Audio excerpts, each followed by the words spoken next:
कर्मावहे तेजस्विनावधीतमस्तु मा विद्विषावहै। ओम शांति शांति शांति।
আজি গৰুকুটি কৃষি সৈনিকসকলে আমাৰ পৰম্পৰাগত যেটো মানে নিয়ম যে আমি খেতি উঠোৱাৰ পিছতে ন চাউল লগাই আমাৰ নখোৱাটো পালন কৰা হয়।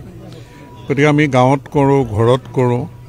এতিয়া গৰুকুটিৰ কৃষি সৈনিকসকল ইয়াতে যেতিয়া 6টা কেম্পত থাকি তেওঁলোকে একেলগে কাম বন কৰিছে, ইয়াতে উৎপাদন কৰিছে। তেওঁলোকে নখোৱা উৎসৱটো তেওঁলোকে আয়োজন কৰি আমাকো আমন্ত্ৰণ জনালে আৰু আমি সকলোৱে ইয়াত নখোৱা উৎসৱত তেওঁলোকৰ আয়োজন দেখি অভিভূত হৈছোঁ যে তেওঁলোকে যিখিনি গোটাইছে আৰু যেনেধৰণে তেওঁলোকে প্ৰতিটো আইটেমে সুন্দৰকৈ বনাইছে মেলিছে, জুতি লগাকৈ নখোৱা বহুদিনৰ মূৰত খাইছোঁ বুলি ক'ব লাগিব যে ইমান ধুনীয়াকৈ তেওঁলোকে গোটেই আয়োজন কৰিছে।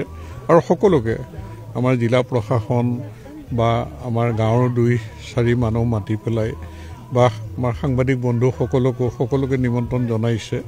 গতিকে সুন্দৰ আয়োজন গৰুকুটি কৃষি প্ৰকল্পৰ সৈনিকসকলৰ আৰু ইয়াত অংশগ্ৰহণ কৰি মই নিজে বৰ আনন্দিত। গতিকে মই গৰুকুটি কৃষি প্ৰকল্পৰ প্ৰতিগৰাকী সৈনিকলৈ মই বিশেষভাৱে ধন্যবাদ জনাইছোঁ আৰু শুভেচ্ছাও জনাইছোঁ।